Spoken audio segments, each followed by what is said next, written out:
Tuh. Alhamdulillahirabbil alamin wassalatu wassalamu ala nabiyyina Muhammadin wa ala alihi wa sahbihi ajma'in, amma ba'd. Alhamdulillah, kita sudah sampai di Al-Muhadharah Sadisah. Kita lanjutkan pelajaran kita di Maddah Al-Hadis. Sekarang kita masuk pembahasan 3, tayamum, haid dan bab salat. Kemudian di tayamum ada 3 hadis. Di bab haid ada 3 juga. Di salat ada lebih kurang 4, yang satu penunjang hadis yang tentang dukhul waktu salat.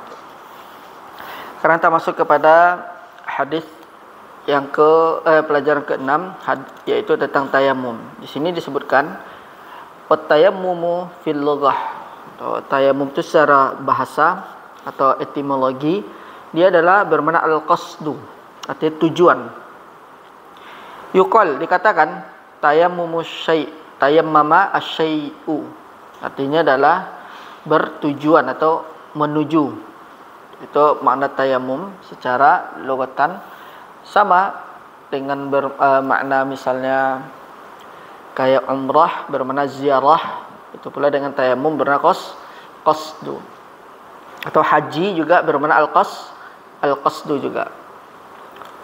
Secara syar'i, tayamum itu adalah huwa at-ta'abbudu lillahi azza wa jalla bitadhhiril wajhi wal kaffaini biturabi ala sifatin makhsusatin. Jadi dia adalah peribadatan kepada Allah azza wa jalla dengan membersihkan kaffain, wajah, wa kaffain, dua telapak tangan, menggunakan turab, debu, ala sifatin makhsusatin, berdasarkan ciri-ciri yang khusus dia itu. Kemudian di sini disebutkan wa huwa yadullu 'alal ma'anil ma' huwa wa badalun 'anil ma' fi halatin adami wujudihi au ta'adzuri isti'malihi.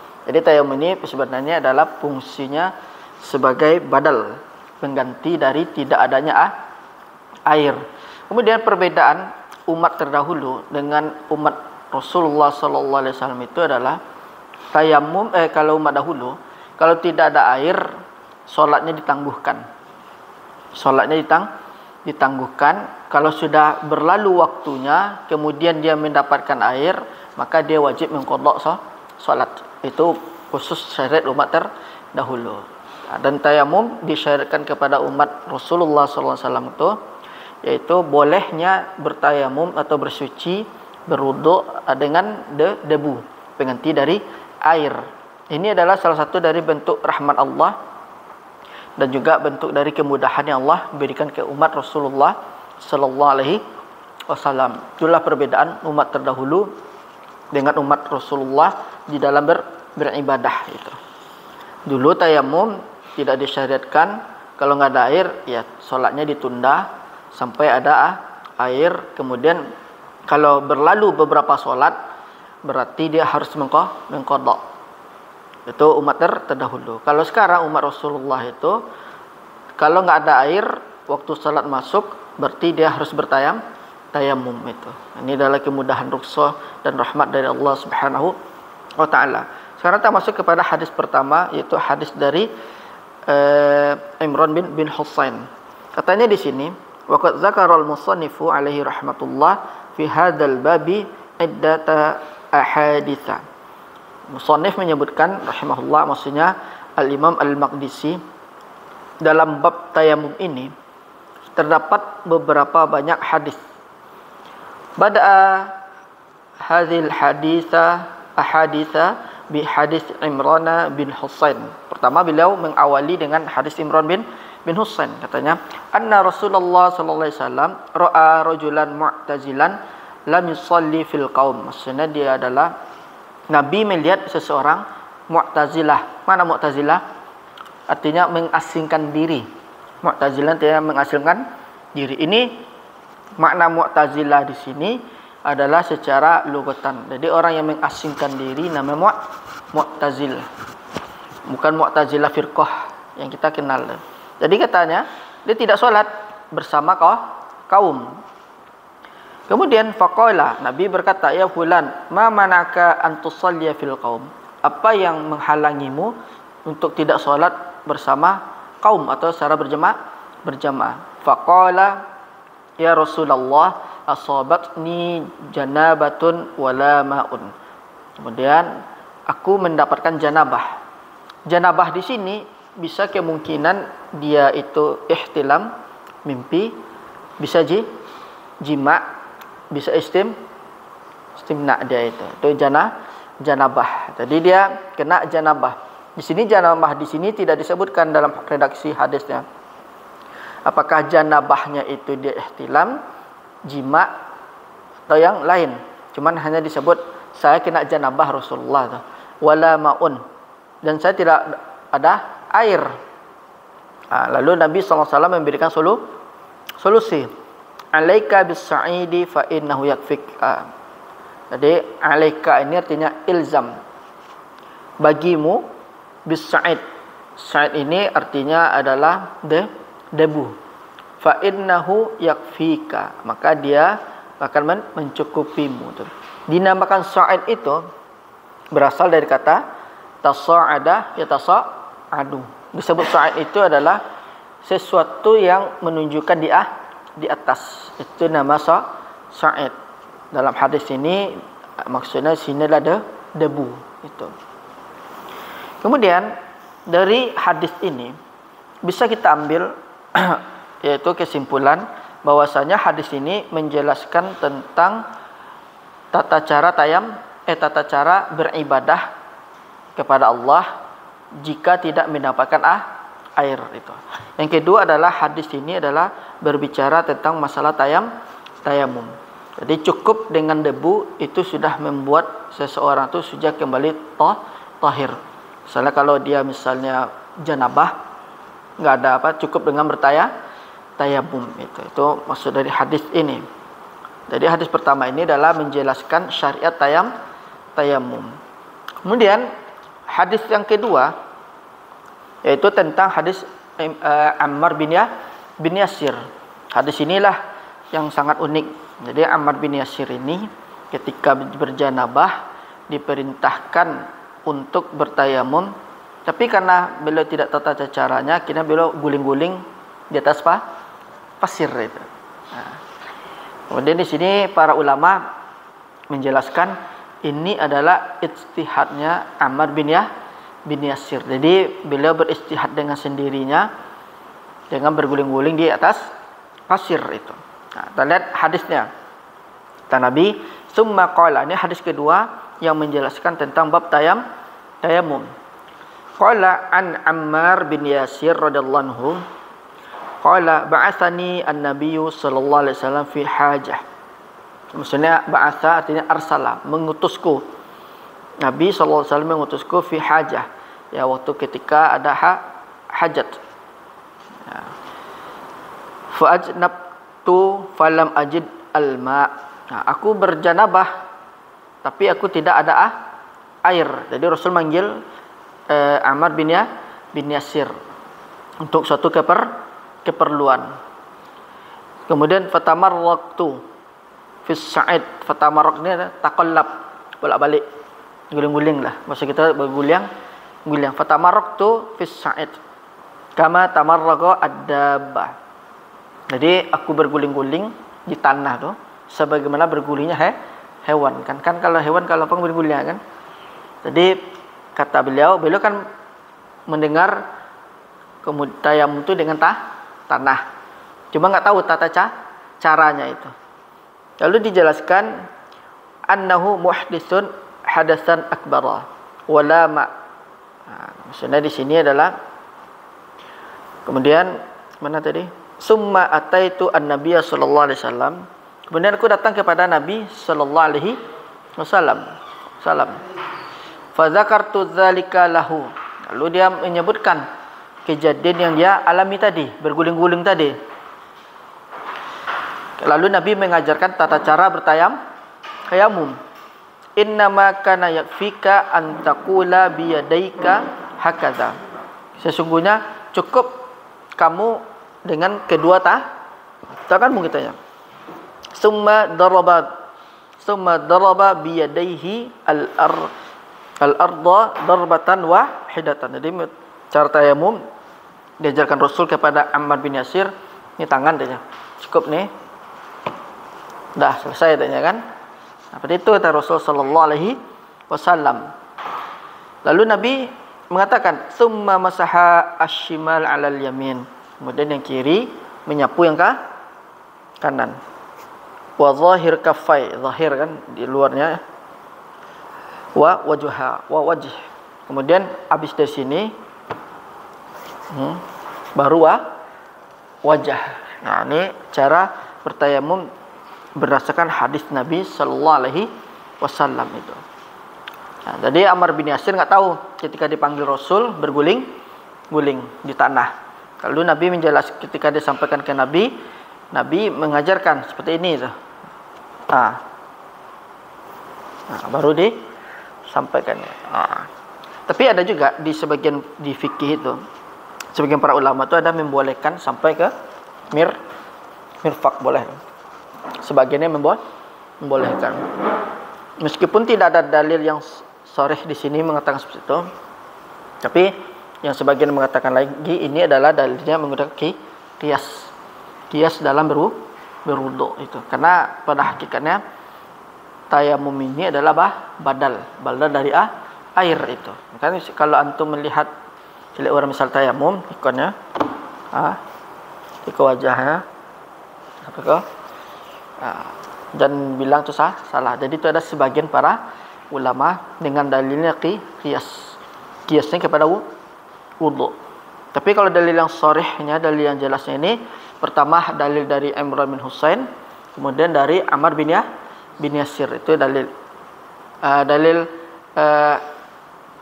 Imran bin Husain ini adalah pertama menjelaskan tentang syariat tayamum. Yang kedua, Ammar bin Yasir tata caranya itu.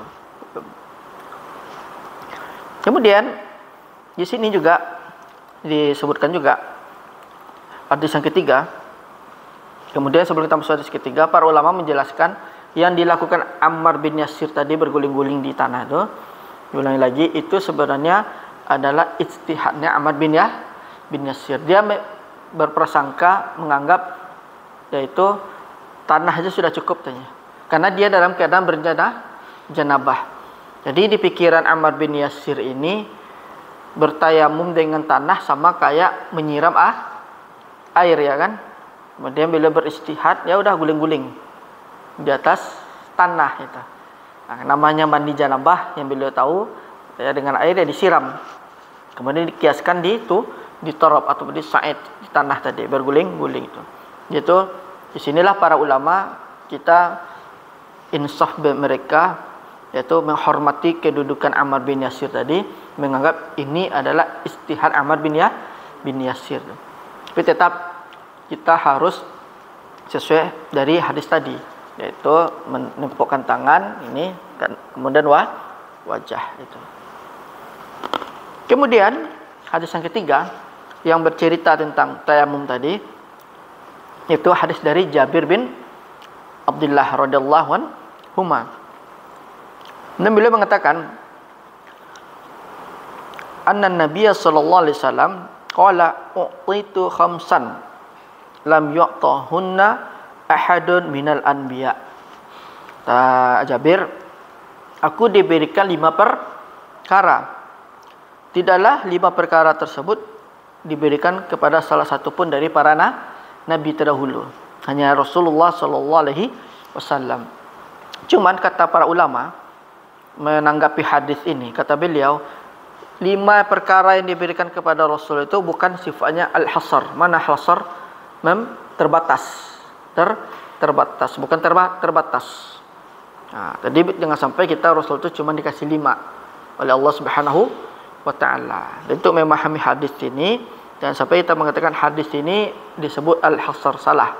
Ini hadis ini bukanlah al-hasar, membatasi, tapi ada lagi maknalah, ada hadis lain yang menjelaskan tentang keutamaan Rasul sallallahu alaihi wasallam. Kata Nabi, pertama adalah qabli nusirtu birra'bi masirata syahrin. Masiratus syahrin katanya aku tuh apa nih kolbi ya kolbi kan sebelumku tuh aku ditolong sejauh 1 bulan perjalanan tuh.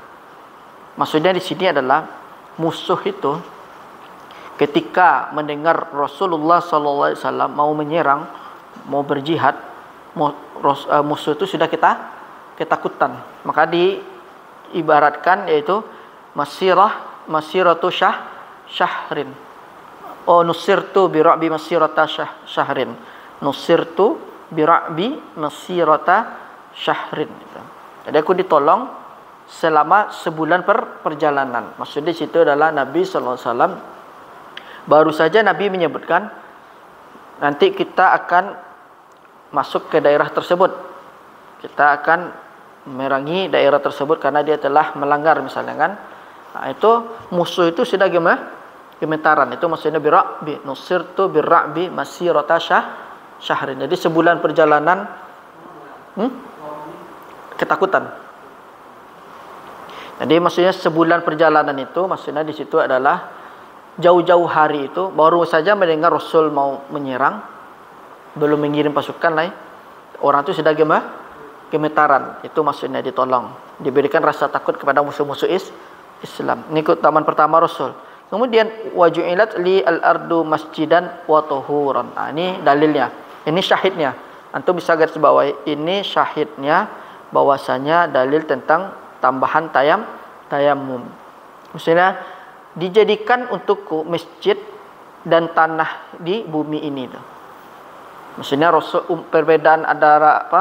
Maksud di sini adalah adanya perbedaan umat terdahulu dengan umat Rasulullah sallallahu alaihi wasallam.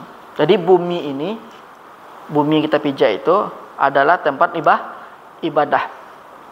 Dan juga tanahnya itu bisa dijadikan media untuk bertohar. Itu masuk waju'ilat li al-ardu masjidan wa tuhuran gitu. Beda umat dahulu itu solatnya harus di kanisa atau di bi'a. Beda dengan umat Rasulullah sallallahu alaihi wasallam. Kalau kita dimanapun bisa solat, asalkan di bumi Allah Subhanahu wa taala masih bisa solat. Kalau umat terdahulu harus di kanisah, harus di tempat ibadah mereka. Kanisah itu kalau kita artikan gereja, atau di dalam Al-Quran itu ada kalimat nama bi'a. Bi'a itu artinya adalah tempat peribadaan kaum Nasrani atau ahlul kitab. Jadi misalnya ibadah mereka di sini misalnya ibaratnya. Kemudian mereka ada di Imam Bonjol. Tetap mereka harus sholat di tempat peribadaan mereka. Itu perbedaan umat terdahulu dengan umat Rasul sallallahu alaihi wasallam. Kalau umat Rasul ketika mendengar azan langsung bisa sholat dimanapun dia berada. Kalau dia di atas gedung tidak mungkin turun, boleh dia sholat di gedung tersebut. Kemudian watuhuran yaitu suci. Maksudnya adalah tanah di sini medianya itu tanah itu diperbolehkan untuk bertohara. Inilah syahidnya. Waju'ilat li al-ardu masjidan wa tuhuran itu. Ini dalilnya adalah dalil tentang tayamum. Meskipun di dalam ini tidak disebutkan kalimat tayamum, tapi maknanya di sini adalah berkisar tentang tayamum. Jadi tanah di bumi ini bisa dipakai untuk tayamum. Kemudian karena setiap muslim itu bumi ini dijadikan tempat ibadah, tetapi juga Nabi sallallahu alaihi wasallam melarang salat pertama di kuburan, yang kedua di WC, kemudian yang berikutnya di tempat kotor atau tempat bernajis, itu tidak boleh salat. Kemudian di dalam Ka'bah juga tidak boleh salat kecuali salat sunnah. Itu di dalam Ka'bah benar tu tidak boleh salat kecuali salat sunnah. Tidak boleh. Salat sunnah diperbolehkan itu. Itu ada beberapa yang dilarang. Kemudian di sini fa ayyuma rajulin min ummati adrakathu as-salatu falyusalli. Jadi ini juga dikatakan lagi, siapa saja dari seseorang, rajul di sini bukanlah makna untuk laki-laki saja, laki-laki dan perempuan. Dari umatku kata Rasul, apabila dia mendapatkan solat maka dia harus solat. Maksudnya kalau mendengar azan laki-laki mukmin dan perempuan mukminah, maka dia wajib solat.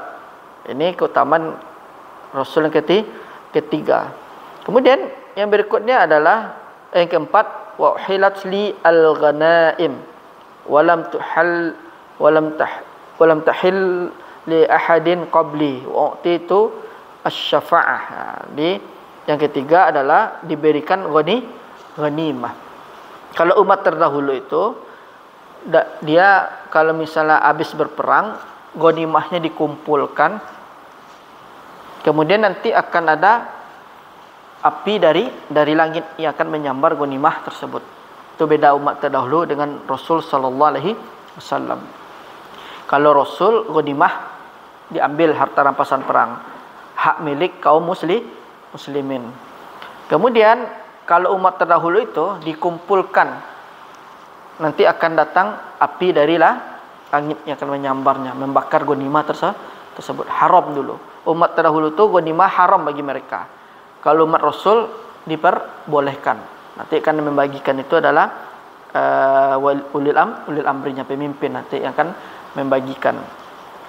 Kemudian di sini wa utitu asy-syafa'atah, dan aku diberikan syafaat. Ini perbedaannya. Di hadis yang disebutkan pada hari kiamat itu setelah manusia dibangkitkan, orang-orang mendatangi para nabi dan rasul. Kemudian dari Nabi Adam sampai Nabi Isa itu mereka mengatakan kami tidak punya. Datanglah kepada Muhammad. Lalu Nabi kita Muhammad mengatakan saya punya syafaat, kan? Lalu Nabi SAW datang ke arsy-Nya Allah, sujud, kemudian memohon kepada Allah. Lalu Allah mengatakan irfa' ra'sak, angkat kepalamu, isfa' tashfa', mintalah syafaat maka kamu kan diberikan syafaat. Nah, itulah keutamaan dari Nabi sallallahu alaihi wasallam itu. Wa kana Nabi sallallahu alaihi wasallam yub'atsu ila qaumihi khassatan wa bu'istu ila nasi 'ammah. Kata Nabi dahulu itu diutus khusus untuk umatnya saja. Misalnya umat Nabi Isa, yang untuk Nabi Isa diutus kepada Bani Israel, berarti khusus untuk Bani Israel. Kalau Rasul, wa bu'istu ila nasi 'ammah, dan aku diutus kepada seluruh manusia. Ini perbedaan dari Rasul sallallahu alaihi wasallam dengan umat terdahulu itu. Itu adalah tadi khulasah ringkasan dari 3 hadis tadi. Jadi 3 hadis yang sudah kita baca tadi itu adalah hadis khabar tentang tayammum. Hadis Jabir bin Abdullah ini sekali lagi kalau dijadikan istidlal, antum harus pandai menyampaikan kepada orang awam. Antum misalnya ingin berdalil, ada kok dalil tayammum. Antum cuma ingat dari 3 hadis ini, hadis Jabir aja, yang 5 tadi kan, u'titu khamsan lam yu'tahunna ahadun min qabli. Itu bagaimana caranya? Ini kan redaksi hadisnya kan lafaznya tidak tampak tentang tayammum. Antum pakai waju'ilat li al-ardu kulluha masjidan wa tuhuran, ya kan? Inilah dalilnya. Antum menjelaskan bahwasanya masjid itu diperuntukkan untuk kaum muslimin dimanapun umat Muhammad berada. Berarti bumi ini semua untuk tempat beribadah. Kemudian tanah yang di bumi ini bisa dijadikan media untuk bertohara. Itulah dalil yang mengatakan bahwasanya ini adalah tentang tayammum. Berbeda dengan hadis yang lain, Imran bin Husain dan hadis Ammar bin Yasir. Dia redaksinya jelas, alaika bis sa'id, ya kan? Alaika bis sa'id fa innahu yakfik. Kemudian di hadis Ammar bin Yasir tentang tata cara Rasul darbatan wahidatan. Nah, itu. Ini kedua hadis ini kan tentang kaifiyah atau tata cara tayamum. Jadi tiga-tiga hadis ini bisa antum pakai jelaskan kepada masyarakat adanya syariat tayamum. Yang kedua tata cara tayamum, hadis dari Ammar bin Yasir itu. Jadi antum beristidlal dengan tiga hadis tadi. Hadis Ammar tentang thariqah. Hadis Imran bin Husain tentang tayamum. Jabir juga tentang tayamum. Jadi hadis Jabir ini sebagai penunjang hadis yang pertama. Cuman bedanya redaksinya tidak tampak, tidak jelas redaksi. Maksudnya redaksinya tidak zahir dia, tidak tampak dia.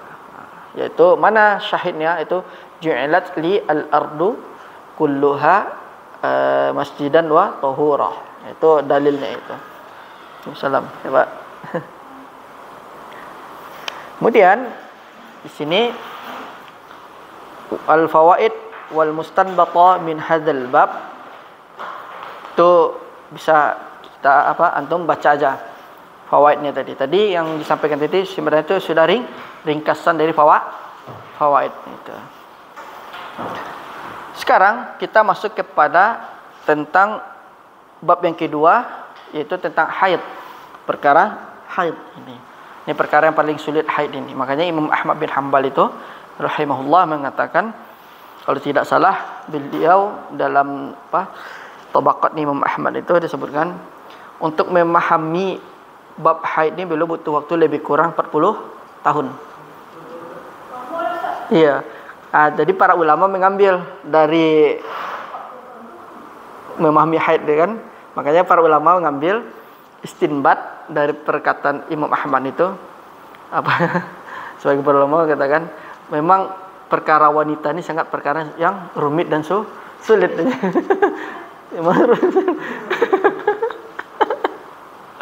Makanya Imam Ahmad itu 40 tahun lebih kurang untuk memahami paham tentang fikih haid itu. Nah, di sanalah ulama setelah beliau mengambil memang setiap perkara yang berkaitan dengan perempuan memang perkaranya sangat sulit dan rumit gitu. Soalnya haid itu tipis dia. Kalau misalnya dia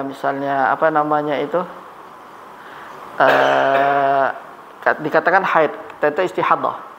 Dikatakan istihadah, ternyata haid, tipis dia itu. Kemudian untuk mengetahuinya itu bagaimana kapas ya kan? Pakai kapas. Nanti kan kalau sudah putih misalnya dimasukin kapas ke sana, kalau nggak ada nggak berdarah lagi, berarti bersih tahur dia kan. Takutnya nanti ada lagi. Berarti makanya perkara haid ini perkara yang termasuk sulit dan rumit itu. Kemudian di sini haid itu di sini disebutkan huwa damu tabi'iyatun wa jibilatin damu tabi'atin wa jibilatin yakhruju min rahim al-mar'ati fi awqatin makhsusatin wa lahu ahkamun makhsusatun. Jadi haid itu adalah darah alami itu. Natural darahnya itu.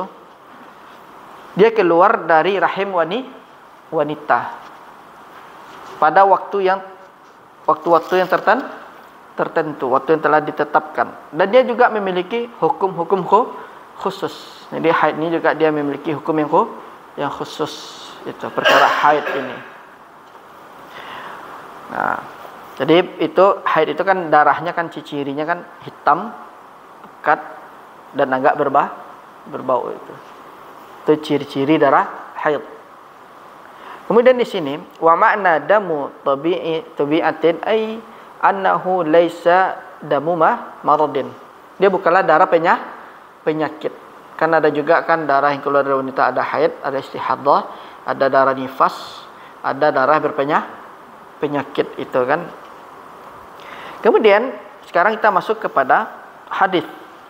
Wa dzakara al-musannifu aidan fi hadzal babi iddata ahaditsa bada'aha. Dan musannif menyebutkan pada bab ini beberapa hadis. Dan beliau memulainya dengan hadis Aisyah radhiyallahu anha. Tabarakallahu ta'ala. Inna Fatimah binti Abi Hubaysh sa'alat an-nabiyya sallallahu alaihi wasallam faqalat inni astahadu fala adhur afa'ad'u as-salah, kata Nabi, kata dia, faqala la inna dzalika irkun walakin da'i as-salata qadaral ayyam allati kunti tahidina fiha tsumma tasili wa salli. Kata Nabi SAW, ini hadis dari Fatimah bintu Abi Hubaysh radhiyallahu anha bertanya kepada Rasul sallallahu alaihi wasallam. Faqalat inni astahadu. Saya ini sedang Rasul istihadah kan? Atau sedang haid. Kata beliau sedang haid. Fala adhur. Saya belum suci tanya. Afada'u as-salah? Apakah saya harus meninggalkan salat, kata. Faqala la, kata. Inna dzalika irkun. Nah, jadi kata Nabi, kalau orang istihadah itu hukumnya berbeda dengan haid. Itu. Kemudian katanya inna dzalika irkun, hanya sekedar darah yang dari urat tuh. Itu kan tingkat urat sebenarnya itu kan. Maksudnya itulah darah yang mengalir saja dia. Walakin da'i as-shalah qadaral ayyami allati kunti tahidina fiha tsumma tasili wa shalli. Apa maksudnya di sini? Tinggalkan salat itu ketika darah itu keluar. Maksudnya qadar al-ayyam, ya tergantung dari waktunya atau kadar harinya itu. Allati kunti tahidina fiha tsumma tasili wa shalli. Ya berdasarkan sesuai haidnya itu. Berapa hari dia haidnya itu. Berarti selama dia haid, selama itulah dia meninggalkan salat dia. Ini kata Rasul sallallahu alaihi wasallam. Kalau sudah selesai, tsumma tasili wa shalli. Ini kemudian mandilah dan kemudian salat. Ini adalah hadis yang menjelaskan bahwasanya tentang orang wanita haid meninggalkan salat. Ini dalilnya. Dalil dari Fatimah binti Hubaysh. Ini dalil yang menyatakan tentang haid itu. Kemudian di sini juga disebutkan lagi hadis tambahan dari Aisyah. Wan Aisyah radhiyallahu anha anna Habibata ustuhidat 7 sinin. Ummu Habibah ini mulai haidnya pada umur 7 tahun. Nah, karena orang Arab itu biasanya, makanya orang Arab itu, kenapa orang Arab itu masih kecil menikah? Karena pengaruh iklim. Panas tempat itu, semakin matangnya lebih cepat wanita itu. Jadi orang-orang oriental, orang-orang liberal itu yang dihajarnya itu kepada umat Islam. Kok Rasul menikahi wanita yang umur 7 tahun? Padahal belum ini. Padahal kebiasaan orang Arab terdahulu, yang pertama adalah memang mereka itu dari kecil kadang sudah saling menjodohkan. Yang kedua, iklim mereka. Orang Arab di Arab sana kan iklimnya panas, jadi cepat matang wanita di sana itu. Itu salah satu cara membela Rasul sallallahu alaihi wasallam kan ketika menikahi ibunda kita Aisyah radhiyallahu anha itu di umur 7 tahun. Nah, ini juga Ummu Habibah itu umur 7 tahun sudah haid. Beliau sudah haid. Kemudian fasa'altu, kemudian aku bertanya kepada Rasul sallallahu alaihi wasallam tentang itu. Fa amaraha an taqtasila fa kanat taqtasilu likulli shalah itu. Maka Nabi sallallahu alaihi wasallam memerintahkan untuk kalau sudah selesai dari haidnya itu lalu ditutup mandi likulli shalah. Cuman para ulama menjelaskan ini sebenarnya adalah istihad saja dari Ummu Habibah, ya kan? Yang namanya istihadah itu dia cukup dibasuh dan berwudu. Dia kan cukup membasuhnya kemudian mandi kan? Mandi kemudian membasuh. Nah, kalau Ummu Habibah ini istihad beliau setiap salat beliau selalu mandi. Padahal bukan itu. Rasul itu cuman memerintahkan kalau selesai darah istihadahnya itu, misalnya salat zuhur datang istihadah, kemudian berhenti 1 jam atau 2 jam, mandi, berwudu, sholat zuhur kan. Kemudian kalau datang asar, kalau istihadahnya belum keluar, dia tetap dia tidak harus mandi. Berbeda dengan Ummu Habibah, setiap mau salat mandi terus karena beliau posisinya istihadah. Tapi itu bukan dari Rasul sallallahu alaihi wasallam. Itu adalah ijtihadnya Ummu Habibah. Jadi boleh kita, tapi itu kan termasuk sulit kan? Karena kadar haid dengan istihadah itu berbeda. Istihadah itu kapan wanita itu misalnya berhenti sholat ketika keluarnya darah istihadah. Selesai keluar darah istihadahnya, misal seperti tadi menjelang zuhur keluar istihadah. Kemudian 1 jam atau 2 jam berhenti. Dia mandi lalu berwudu, salat zuhur. Mau masuk asar, selagi darah istihadah tidak keluar, dia tidak perlu lagi mandi. Jadi kesimpulannya adalah mandinya itu bagi wanita mustahidah itu adalah mandinya ketika keluar saja. Berbeda dengan orang haid. Kalau haid itu kapan selesainya? Haid itu kan beraneka ragam. Ada 1 hari selesai. Ada berapa? Seminggu. Ada 12 hari. Tapi para ulama itu memberikan batas maksimal orang haid itu 15 hari.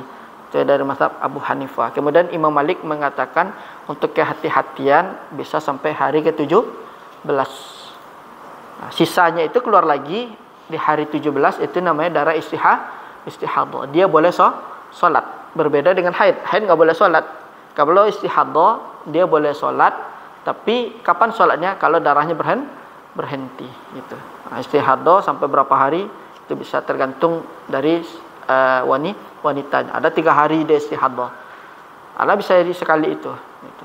Bedanya adalah istihadah itu darahnya tidak bau. Darahnya tidak bau. Kemudian warnanya tidak sepekat hitam warna darah haid. Itu yang membedakan darah istihadah dengan darah haid. Itu misalnya itu punya istri Frizi itu penting itu kan. Kalau ini masalah menyangkut salatnya. Bukan masalah hal-hal yang lain kan. Kalau masalah kebutuhan itu sudah pasti. Yang wajibnya kita tanya itu untuk perkara salatnya. Kita tanyakan, kamu sudah selesai dah. Misalnya, dek lah selesai, lah itu serius tuh. Lah buktinya lah aja kan misal. Berarti perintahkannya salat. Tapi kalau kita misalnya cuek saja, rupanya di hari ke-7 selesai ya kan? Atau beranggapan kita masih haid ya kan?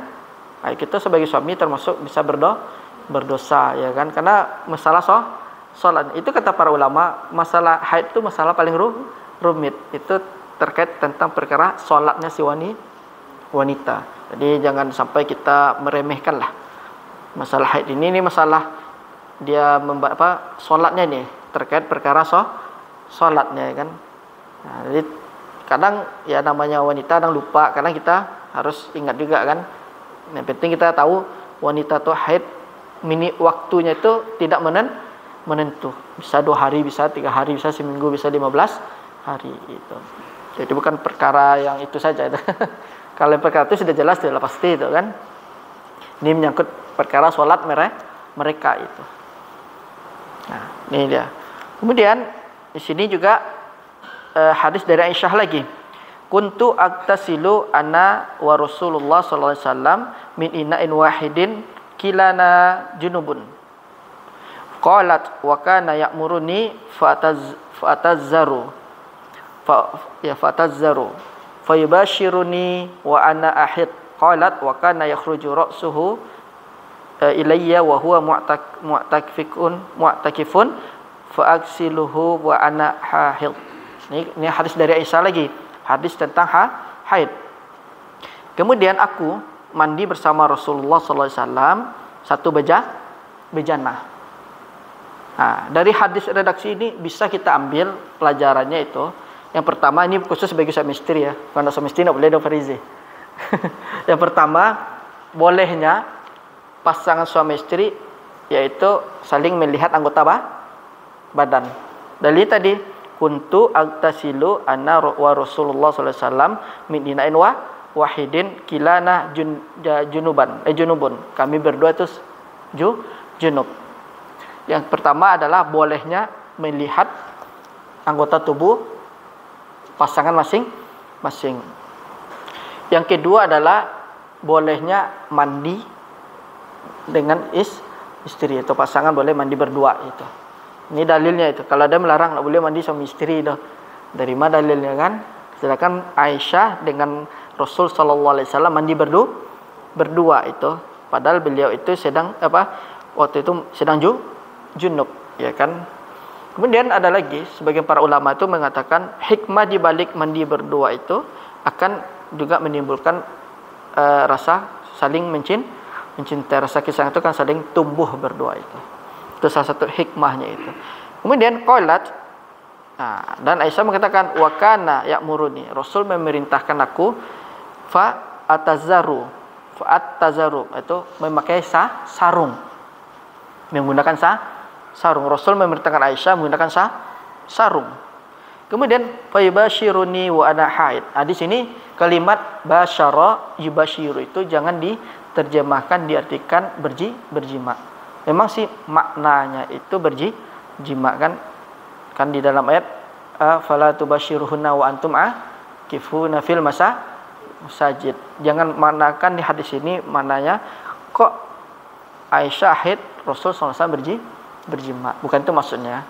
Jadi itu bersenang-senang. Jadi dari hadis ini boleh kita ambil juga pelajaran tidak ada penghalang bagi suami untuk bersenang-senang dengan istrinya meskipun dia sedang haid. Tapi enggak boleh disetubuhi itu kan. Pokoknya misalnya suaminya butuh nafkah itu tapi istrinya haid. Bagaimana tersalurkan syahwatnya itu kan? Boleh dia seperti ini. Sebagaimana Rasulullah SAW bersenang-senang dengan Aisyah tersebut. Itu bagaimana caranya tuh itu? Sebenarnya kalau dikupas nih bagus lebih. Galak berisi. Kita berisi. Jadi kalau misalnya apa kan? Itulah. Jadi tidak ada penghalang. Tapi jangan seperti Yahudi. Yahudi itu wanitanya haid, istrinya haid tetap di situ setubuhi itu. Itu beda Yahudi dengan kaum muslimin. Enggak, Yahudi itu dijauhi. Kalau Nasrani malah itu perbedaan umat ahlul kitab dengan kita. Kemudian qalat Aisyah wa kana yakhruju ra'suhu ilayya wa kana yukhriju ra'sahu ilayya wa huwa mu'tafikun fa'aksiluhu wa ana haid. Dan Rasul ini posisi sedang i'tikaf.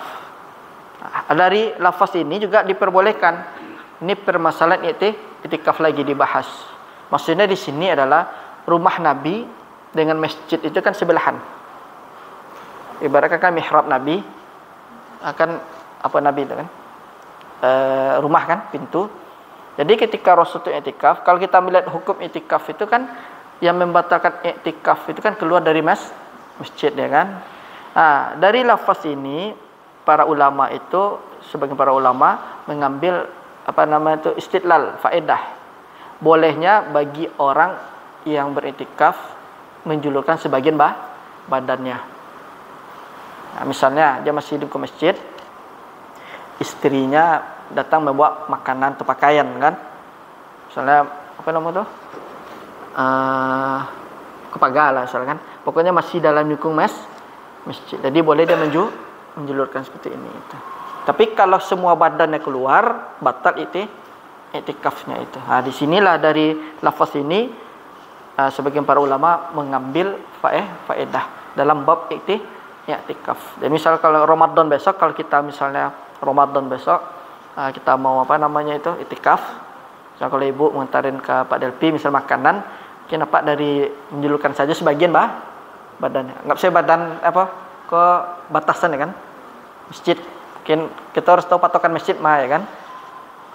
Kalau ibu mantanan nasi untuk babuko atau pakaian misalnya kan, boleh menjulurkan sebagian mereka saja. Hah? Iya. Iya. Iya, berarti batal itikafnya ulang dia. Iya. Kan itikaf itu secara bahasa kan al-mukus berdiam diri. Iya, beribadah di dalam masjid itu kan dari tanggal 21 sampai akhir kan. Nah, iya.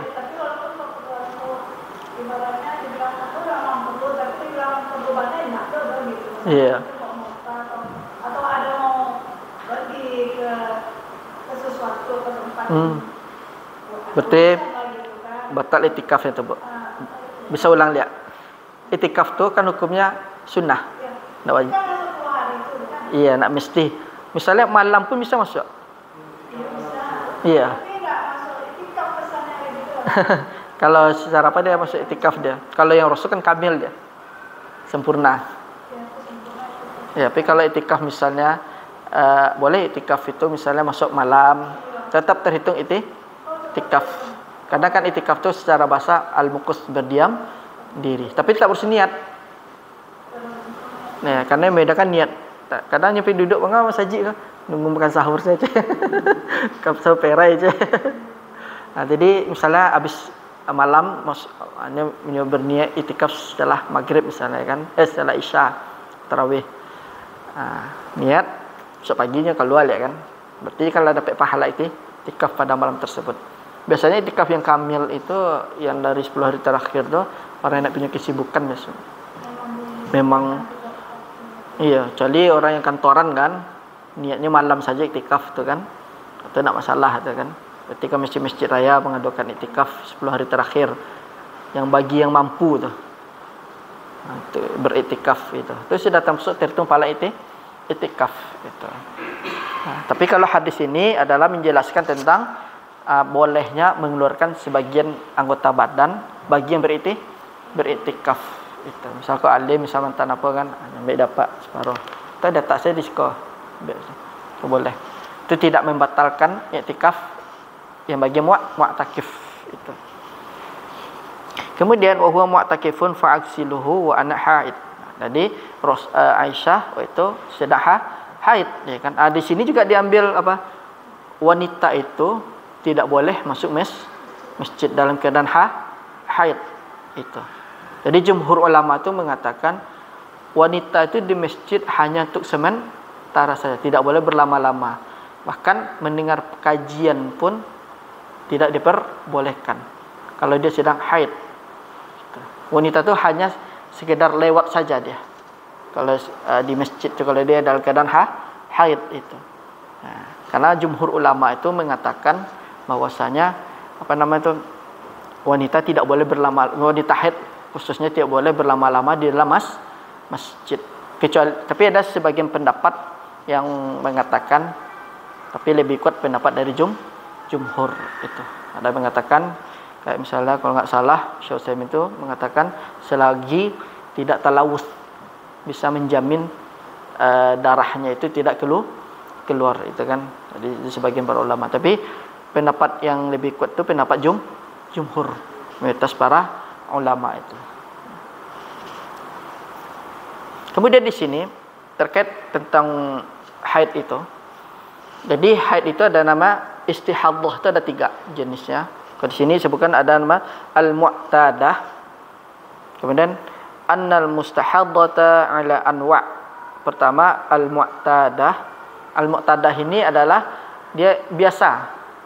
Maksudnya dia mengetahui darah-darah haid. Ada haid itu berhenti 1 minggu, ada berhentinya 15 hari, ada 1 hari atau 2 hari itu mu'tadah. Dia siklasi haidnya seperti biasa, normal. Itu mu'tadah. Dia mengetahui secara normal. Kemudian al-mumayyizah. Al-mumayyizah ini adalah dia ini yaitu bisa membedakan antara darah haid dengan darah istihadhah. Kemudian yang keempat ketiga adalah al-mutahayyirah. Mutahayyirah ini dia bingung. Nah, bingung dia. Ini darah haid apa darah istihadhah. Jadi al-istihadhah itu ada 4. Ada 3. Pertama adalah mu'tadah, yang kedua adalah mumayyizah, yang ketiga adalah mutahayyirah. Mutahayyir itu bingung dia, nggak bisa membedakan antara haid dan darah istihadah itu dia.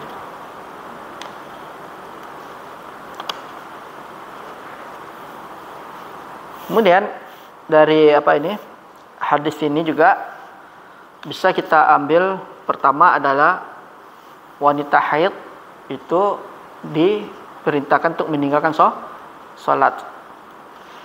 Yang kedua yaitu wanita haid itu tidak boleh memegang mushaf itu. Kemudian Rasul sallallahu alaihi wasallam ketika itu pernah bersama Aisyah itu sedang membaca Al-Qur'an itu. Jadi fi hijri, mana fi hijri, di pangkuan. Jadi Rasul itu juga di sini disebutkan juga, ini ringkasannya aja dari hadis ini, ketika Aisyah itu haid, Rasul berada di pangkuan Aisyah. Kan Aisyah pakai kain sarung di pangkuan ya kan, mungkin di sini kepalanya di sini Aisyah kan. Dan Rasul sambil membaca Al-Qur'an. Lalu di sini disebutkan, diambil faedah hadis, wanita haid tidak boleh membaca Al-Qur'an itu. Memegang Al-Qur'an atau lamas menyentuh Al-Qur'an, kecuali kalau sekarang kan sudah ada HP, boleh dia membaca Al-Qur'an. Yang kedua, kalau dia punya hafalan dia boleh murojaah. Yang enggak boleh itu lamas mushaf, menyentuh mushaf. Nah, kalau ada terjemahkan diperbolehkan.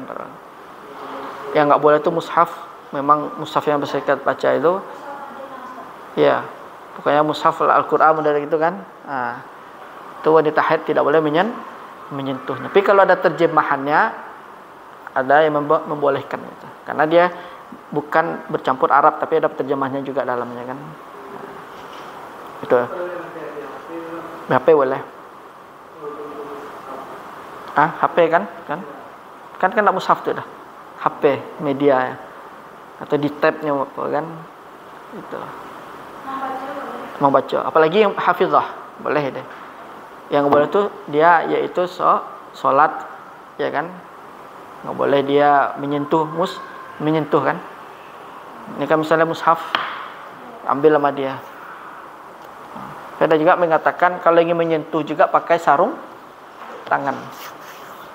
Ini karena saking sucinya mushaf Quran dengan kita saja yang enggak haid untuk menyentuh mushaf harus berwudu kan, apalagi wanita yang haid itu kan ya. Itu. Kalau ya Yahudi itu enggak mau makan dia kan bersama istrinya wanita yang sedang haid. Enggak mau makan, enggak mau tidur, enggak mau diiktizal, diasingkan. Kalau Nasrani digas sama dia. Datang Islam pertengahan, tidak menjauhi, tidak pula menyentuh. Tetap masih bisa bercengkrama apa gitu. Itulah Islam itu, agama wasat, agama pertengahan. Itu adalah sekilas khulasah dari ringkasan hadis ini. Sekarang kita masuk kepada hadis tentang salat itu. Tentang salat itu. Tapi ada sedikit di sini hadis tambahannya, yaitu ada namanya di sini Ma'adzah binti Abdullah bertanya kepada Aisyah radhiyallahu anha, ma balul haidhi taqtadi sauma wala taqtadi as-shalah, tanya. Halaman 46 di bawahnya ini hadis tambahan aja. Bagaimana sekiranya orang wanita haid itu mengqadha saum dan tidak mengqadha salat katanya kan. Kalau Aisyah mengatakan Haruriyah, apakah Haruri anti, apakah kamu wanita khawarid? Haruriyah itu juga nama lain dari khawarid. Jadi kalau ada fulan Haruri, berarti fulan khawarid. Jadi itu sebenarnya Haruri itu diambil dari kota yang di Irak nama Harwa atau Harwa namanya. Iya. Harwara, nama Harwara. Hah? Ya. Harura dari nama kota Harura. Harura di daerah Irak itu. Harura. Itu di Irak itu. Jadi kalau ada nama lain khawarij Haruri, fulan Haruri, berarti fulan khawarij. Nah, tapi jangan sampai kita enggak tahu anta Haruri itu. Nama Haruri itu. Nah, memang rancak nama Haruri kan. Tapi dia orang khawarij. Nah, kalau khawarij itu mengatakan ekstrimnya mereka itu enggak ada dia harus dikodok semuanya itu kan. Makanya dibilang anti haruriyah, kata Aisyah kan. Bagaimana sekiranya wanita haid itu mengkodok saum tapi tidak mengkodok salat ya kan. Karena khawarij itu mengatakan wajib kodok, kata mereka itu. Wanita haid itu wajib kodok salat. Kan pada asalnya wanita haid itu kan tidak boleh mengkodok tidak dianjurkan kodok salat ya kan. Kalau saum dikodok ya kan, kalau salat tidak. Tapi bagi khawarij tidak, tetap harus dikodok itu salatnya itu. Makanya Aisyah bilang haruriyat anti, apakah kamu seorang haruriyah katanya kan. Kemudian itu tadi adalah hadis tambahan saja, hadis tambahan terkait wanita haid, terkait solatnya itu. Solatnya itu tidak perlu dikodok, tapi kalau saumnya dikodok sebanyak yang ditinggalkan itu. Kemudian sekarang kita masuk pada bab solat. Intaqalla al-musannifu ila kitabis shalah, halaman 47. Di sini qala babul mawaqit. Bab mawaqit. Mawaqit ini terdiri dari dua. Ada mawaqit terkait tentang al-makaniyah, yaitu tempat, berarti itu kan terkait tentang haji. Ada mawaqit itu terkait dengan az-zamaniyah, yaitu ibadah salat. Nah, jadi mawaqit itu ada terkait tempat, ada terkait waktu. Lalu was-shalah fil lughah hiya doa. Salat secara bahasa itu tidak doa. Nah, kemudian wa fi syar'i hiya ibadatun zatu aqwalin wa af'alin. Ini sebuah ibadah yang terkait tentang ucapan dan perbuatan. Ma'lumatin mutafattihatun bitakbir wa muhtatamatun taslim. Maksudnya adalah dibuka dengan takbir dan ditutup dengan salam. Sekarang pertanyaannya, yang kan rukun salat takbiratul ihram, ya kan? Yang mana takbiratul ihram itu, apakah Allahu Akbar atau gerakan yang seperti ini itu? Mulai awalnya salat itu. Gerakannya itu yang mana takbiratul ihram ini bersedekap itu atau lafaz takbiratul ihram? Lafaz itu. Nah, makanya setelah kita niatkan Allahu Akbar baru seperti ini. Itu sudah masuk kita dalam salat itu. Enggak boleh lagi kita mikirin yang lain, udah fokus. Makanya dalam mazhab Maliki itu bersedekap itu tidak paham mereka. Kan Allahu Akbar. Karena takbiratul ihram itu.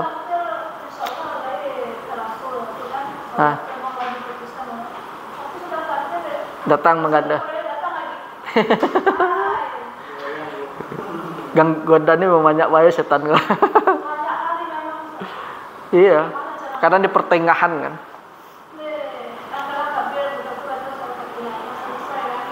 Tiba tu. Iya, setan tu. Dari takbiratul ihram tu dia tu lafaz takbiratul ihram tu sudah masuk rukun salat. Makanya Allahu Akbar. Jadi bukan sedekap seperti ini. Orang kan karena salah Allahu Akbar. Iya. Ya Allah. Iya. Allahu Akbar langsung dia itu. Berarti yang masuk rakaat pertama itu pas dia mengucap takbir Allahu Akbar. Sisanya itu nama takbir intiqal namanya itu. Kemudian juga disunnahkan juga setelah kita selesai sholat, setelah baca ayat, surat pendek, kita disunnahkan diam, hukumnya sunnah, yaitu saktah namanya itu. Saktah itu artinya diam sebentar, dia nggak langsung, misalnya ayat terakhir misalkan apa, misalnya lam yalid wa lam yulad wa lam yakul lahu kufuwan ahad. Itu berhenti sebentar, baru kita takbir intikal Allahu Akbar. Jadi kadang orang walam yakul lahu kufuwan ahad Allahu Akbar, ya kan. Jadi disunahkan tuh biasanya tuh ada saktah, diam sebentar dia. Tapi hukumnya sunnah dia. Jadi apa, lam yalid wa lam yulad wa lam yakul lahu kufuwan ahad. Diam sebentar baru Allahu Akbar. Itu. Kemudian wahya mushtaqatun minas silah li'annaha silatun bainal abdi wa rabbih. Jadi kalimat salat itu aslinya itu diambil dari kalimat silah. Yang artinya adalah hubungan antara Rabb dengan hambanya itu.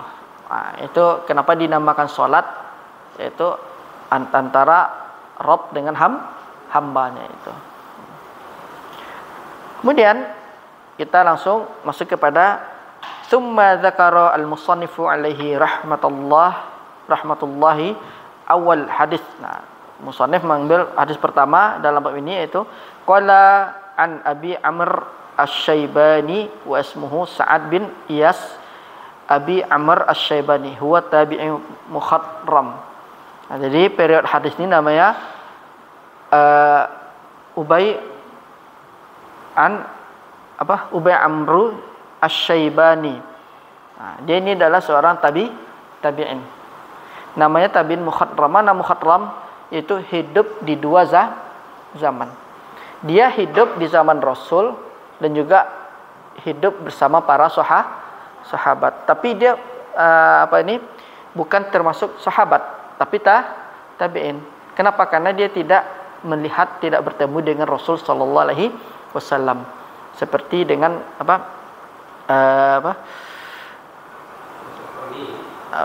Aid Al-Qarni, Uwais Al-Qarni. Sama dia. Sezaman dengan Rasul tapi tidak bertemu Rasul. Begitu pula dengan Abi Amr Asy-Syaibani ini. Abi Amr Asy-Syaibani ini. Dia hidup di zaman Rasul tapi tidak bertemu. Tapi dia termasuk kategori tabi'in, termasuk kibarut tabi'in. Makanya disebut mukhatram, dua zaman Rasul dan zaman para sahabat. Misal juga orang-orang yang ganti rezim misalnya kan, bisa dikatakan mukhatram misalnya. Hidup di zaman rezim Soeharto dan di zaman Habib Soeharto pada Habibie. Berarti dia mukhatram. Hah?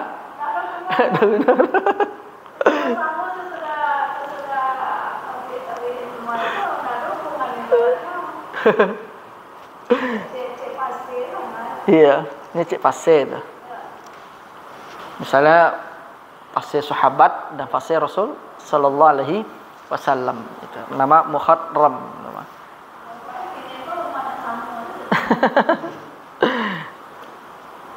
Katanya di sini huwa min adrak. Ini tentang penjelasan dia aja. Ini adalah sebenarnya penjelasan tentang sirah beliau, biografi beliau. Beliau adalah man adraka zamanan Nabi SAW. Beliau yang berjumpa Nabi SAW. Lakinnahu lam yaltaqi bihi. Tapi tidak berjumpa dengan Rasul. Falladzina asaru an-nabiy sallallahu alaihi wasallam mu'minina bihi wa lam yarau. Jadi dia hidup di zaman Rasul tapi dia tidak milik Rasul.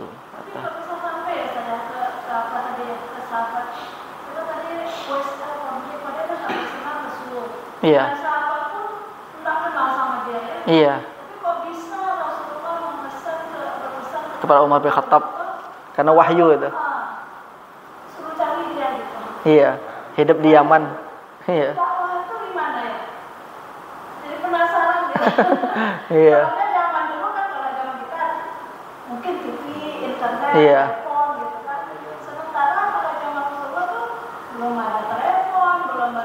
Iya. ada TV gitu. Kok bisa gitu? Itu biasa kalau Rasul bilang berarti itu dari tuntunan wahyu itu. Iya itu. Kalau Gitu ya. jadi di Yaman hidup, Rasul masih hidup, cuman nak ketemu, makanya disebut kibar tabi'in, termasuk Uwais Al-Qarni itu pembesar tabi'in, meskipun hidup di zaman Rasul Sallallahu Alaihi Wasallam. Sempat ke Madinah nggak ketemu Rasul kan? Iya. Tadi kabarkan di Allah ridwannya. Iya, kepada Rasul kalau ketemu bisa sobok orang ko minta doa kan? Uwais Al-Qarni karena ada birrul walidain ya. Iya, ibu tinggal sudah tua lah kan, lumpuh lah, tak salah itu. Jadi ditinggalin apanya, tapi beliau apa nama itu berbakti kepada kedua orang tuanya. Nah, kemudian di sini hadis dari Abi Amr Asy-Syaibani halaman 48, qala haddatsani sahibu hadzid dar wa asyara bi yadihi ila dari Abdullah bin Mas'ud radhiyallahu anhu qala sa'altu Nabi sallallahu alaihi wasallam ayul a'mal. Ini hadis pertama nih. Katanya ayul a'mal habbu ilallahi azza wa jalla. Apa amalan yang paling Allah cintai? Qala as-shalat ala waqtiha, yaitu salat pada waktunya. Qultu summa ay. Kemudian apa lagi ya Rasulullah katanya? Birrul walidain. Qultu summa ay. Kemudian al-jihadu fi sabilillah. Jadi ini dalil yang mengatakan tentang salat itu, tentang wajibnya salat. Itu salat pada waktunya. Ini dalil yang dibawakan oleh muallif. Kemudian para ulama di sini, 3 hadis ini tidak harus tertib. Memahaminya tidak harus tertib dalam amal yang Allah cintai. Ini berdasarkan keadaan. Misalnya si fulan seperti Uwais Al-Qarni tadi. Mana yang amalan yang lebih Allah cintai, yang itu berbakti kepada kedua orang tua. Berarti kan salat pada waktunya itu urutannya bukan di awal sesuai redaksi hadis. Jadi para ulama menjelaskan 3 hadis ini, 3 lafaz ini bahwasanya ini tidak harus mesti tertib. Ya, salat birrul walidain. Itu birrul walidain. Enggak, tergantung hal, keadaan. Keadaan Uwais Al-Qarni, berarti kan amalnya dia paling afdal berbakti kepada kedua orang tua. Kemudian kalau suatu negeri, ya kan, kayak di Palestina, Suriah kan, atau di Irak kalau misalnya masih bergejolak, itu urutannya naik lagi, bukan yang kan jihad nomor 3, bisa yang pertama dia, karena keadaannya. Nah, itu amalan yang paling Allah cintai. Jadi dia menjadi bagian amal yang paling Allah cintai. Jadi orang Palestina itu, kemudian orang Suriah, Irak itu kalau ingin mendapatkan amalan yang paling Allah cintai, jadi dia naik kepada al-jihad fisabilillah. Kalau negeri itu aman seperti kita, berarti as-shalat fi waqtiha. Ya enggak boleh tunda-tunda takhir ya kan, seperti kadang kita ini. Nah, jadi hadis ini redaksinya itu tidak harus tertib. Ya, tergantung keadaan itu. Nah, itulah hadis yang membahasnya itu. Ini hadis yang pertama tentang apa namanya itu? Tentang salat tadi. Kemudian di sini disebutkan lagi ayat 49. Tsumma intaqala al-musannifu ila hadits akhar an Aisyah radhiyallahu anha qalat laqad kana Rasulullah sallallahu alaihi wasallam yusalli al-fajra fayashhadu ma'ahu nisa' minal mu'minat wa mutallifi'at bimurutihinna thumma yarji'na ila buyutihinna ma ya'rifna ahadun minal ghalas. Ini hadis ini berkisah tentang waktu salat. Di sini Rasul sallallahu alaihi wasallam salat fajar. Kemudian para wanita juga ikut salat bersama Rasul sallallahu alaihi wasallam. Minal mu'minat mutalafiat ini adalah dia menutupi anggota tubuhnya. Bimurut dengan pakaian yang terbuat dari wol. Nah. Kemudian mereka kembali ke rumah mereka, mayarifuhunna ahadu minal ghalas, tidaklah mengetahui mereka salah satu dari mereka dikarenakan ghalas. Ghalas itu adalah kan fajar shadiq. Jadi fajar itu adalah ghalas, adalah akhir zalam. Jadi akhir dari kegelapan, kemudian diawali dengan cahaya pertama itu ghalas. Ghalas itu kalau kita lihat seperti siliwet foto siliwet, kan? Jadi wajah orang itu tidak nampak, tapi fisiknya nampak. Kalau macam lihat orang di ujung masih kalam, tapi masih kenal si fulan. Tapi beda ditarang kan, kalau tarang nampak bajunya apa kan. Tapi kalau ghalas itu fisik lekuk-lekuknya nampak si fulan, tapi wajahnya tidak jelas. Itu nama waktu ghalas itu. Waktu fajar. Jadi waktu fajar itu 3. Ada ghalas, ada wasat, ada isfar.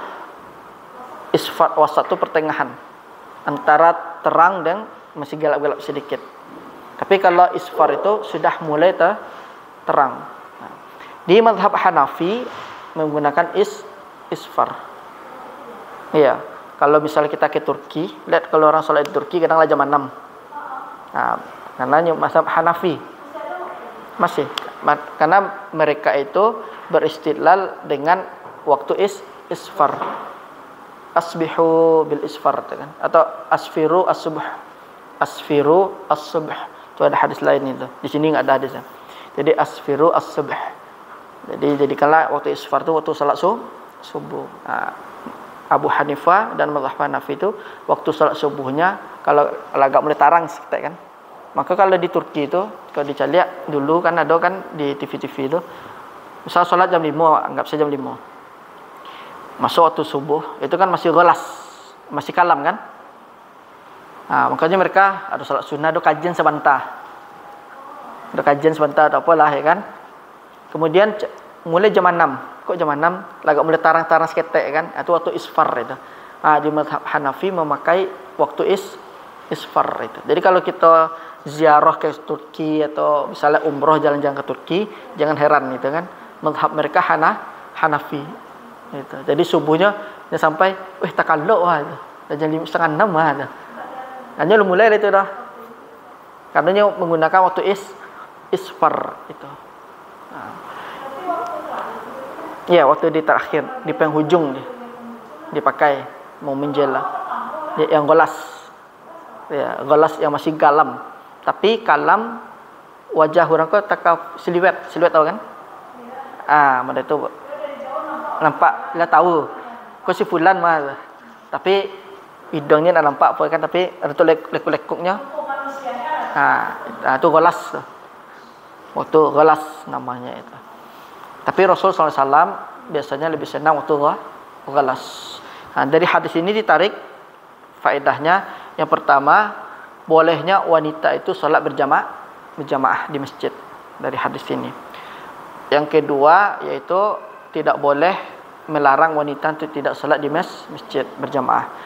Kemudian ketiga, wanita itu kalau keluar rumah harus tertutup. Lalu dari hadis ini dan hadis berikutnya lagi ada tuh, kala itu para sahabat waktu itu kalau ada perempuan dibiarkan perempuannya pergi terlebih dahulu. Maka di sini sebut ila buyutihina ma'arifuhunna ahadu minal ghalas. Dia nak ada kenal mereka. Betul. Boleh, Bu. Ya, boleh. Boleh dia solat berjamaah bersama dengan kaum pria, kan? Berdasarkan hadis ini di masjid. Iya.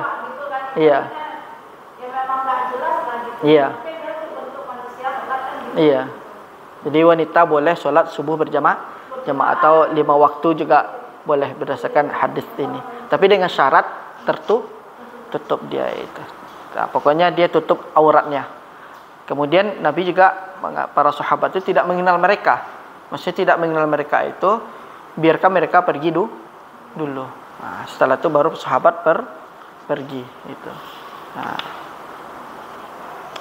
Kemudian dari sini juga ada hadisnya disampaikan juga bahwasanya Rasul sallallahu alaihi wasallam itu salat pertamanya setelah Mi'raj itu adalah salat zuhur. Jadi salat kan zuhur itu salat bersama Jibril alaihi salam. Kan turun waktu itu kan perintah. Itu kan belum terlaksana kan. Makanya awal salat beliau itu waktu zuhur bersama dengan Jibril alaihi salam. Iya. Kan Rasul turun balik ke Makkah itu kan lah subuh. Jadi mulai perintahnya, mulai salat Rasul itu mengkhabarkan wajibnya salat itu waktu zuhur bersama dengan Jibril alaihi salam gitu. Syariat salat itu zuhur itu kan dari awal bacaan sampai salam itu lalu syariat Apa? syariat pergi apa Salat. Ya. Awalnya apa yang akhirnya apa yang baca apa gerakan itu lah Allah Rasul mencontohkan. Mi'raj itu cuma perintah wajib. Pas Isra Mi'raj, Rasul mendapatkan wahyu memerintahkan wajib salat itu. Kemudian kaifiahnya dari Rasul sallallahu alaihi wasallam. Rasul mengajarkan. Kalau di Al-Qur'an itu cuma perintah saja. Boleh Lim? Fadal Lim. Ya afwan. Kalau ayat di Quran itu dia bersifat mujmal. Kalau di usul fikihnya aqimus shalah itu bersifat mujmal. Masih global. Perintahkan salat, tapi nak tahu cara salat ya kan? Nanti beko ada yang apa muqayyadnya kan, mengikatnya kan, bacaranya. Rasul yang menjadi contohnya itu. Kemudian di sini juga masih hadis ini dibahas juga di sini bagaimana hukumnya setelah syariat turun salat, hukumnya orang meninggalkan salat dia kan secara sengaja kan. Kan ada yang mengatakan dia kafir ya kan. Kemudian kadar kafir ini gimana? Kemudian disebutkan juga ada kadarnya itu. Satu kali meninggalkan solat, satu solat aja dia ditinggalkan dengan sengaja bisa terhitung kafir. Bisa, ada sebagian para ulama mengatakan ini kadarnya. Misalnya kapan si fulan itu terhitung meninggalkan solat dengan secara sengaja. Solat 5 waktu. Cie sih tinggalnya, sampai ke rajunnya itu bisa terhitung kafir. Iya. Jadi ada 3 penjelasannya kan berdasarkan hadis al-ahdu alladzi bainana wa bainahum as-shalah faman tarakaha faqad kafar ya kan. Perjanjian antara kita dan mereka itu adalah salat. Maka siapa meninggalkan dengan sengaja faman tarakaha muta'ammidan faqad kafar ya kan. Meninggalkan sengaja adalah kafir. Ada mengatakan kadarnya gimana tuh? Si fulan ni sengaja nih meninggal salat, kadar dia bisa jatuh kepada kekufuran ya kan. Salatan wahidatan dia. Satu salat aja ditinggalkan bisa terhitung kafir. Ada mengatakan 3 kali. Ada mengatakan sehari semalam nak solat ni dah. Misalnya hari Selasa kini subuh nak solat sampai isya nak solat. Dengan sengajanya meninggalkan tanpa ada apa itu ya bisa kufur. Ada mengatakan subuh nak solat dah sengaja dengannya zuhur asar maghrib isya solatnya kan. Ada mengatakan itu kadarnya bisa jatuh kepada kekufuran. Kadang 3 saja berkali solat 3 kali. Nah, ada mengatakan itu bisa terhitung kafir itu.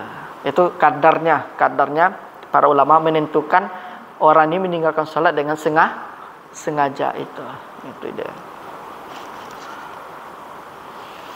Kemudian juga di sini disebutkan juga salat itu waktunya adalah seperti zuhur. Ya. Zuhur itu waktu salatnya kan tergelincirnya matahari karena kemudian kalau asar 2 bayangan panjang. Nah, ini ada pembahasannya di sini. Ini diringkas saja. Kemudian maghrib itu kalau ada syafaq merah. Kalau isya itu sudah hilang syafaq merah itu dia. Jadi baru isya itu. Misal kalau masih ada syafaq merah-merah di langit itu masih waktu maghrib. Itu kesalahan kaum muslimin ada tuh di Indonesia ni banyak. Kadang azan si isyanya kan langit masih agak ada syafaq-syafaq merah itu. Kalau kita yang tahu yang faham tunda terlebih dahulu itu. Kalau misalnya kita bisa nasihati baik masjid silahkan kalau mampu. Tapi kalau tidak berarti kita menunda itu. Kemudian di antara itu juga keutamaan solat isya ini Rasul sallallahu alaihi wasallam juga pernah menunda solat isya. Sunnahnya itu boleh menunda solat isya dengan syarat menunggu jamaah. Makanya di hadis ini juga disebutkan Rasul itu pernah menunda solat isya. Tujuannya adalah menunggu jamaah. Misalnya kalau di masjid kompleks misalnya, orangnya pada sibuk kan. Takkan di Jakarta itu kan tibanya jam maghrib kadang tuh. Tentunya istirahat, makan, minum, pola. Mungkin muadzin mengumandangkan solat dulu, azan menandakan waktu solat, tapi mulai solat itu bisa ditunda agak setengah jam, ya kan? Itu boleh. Karena Rasul SAW pernah melakukannya itu. Itu diantara tata cara solat. Jadi bab solat tadi adalah tentang syariat. Yang kedua tentang waktu solat. Yang ketiga takhiru solat. Jadi diakhirkan solat itu boleh pada waktu isya itu. Nah itu jam berapa? Pas 2:30. InsyaAllah besok al-muhadarah as-sabi'ah kita tutup. Subhanakallahumma bihamdika asyhadu an la ilaha illa anta astaghfiruka wa atubu ilaik. Assalamualaikum warahmatullahi wabarakatuh.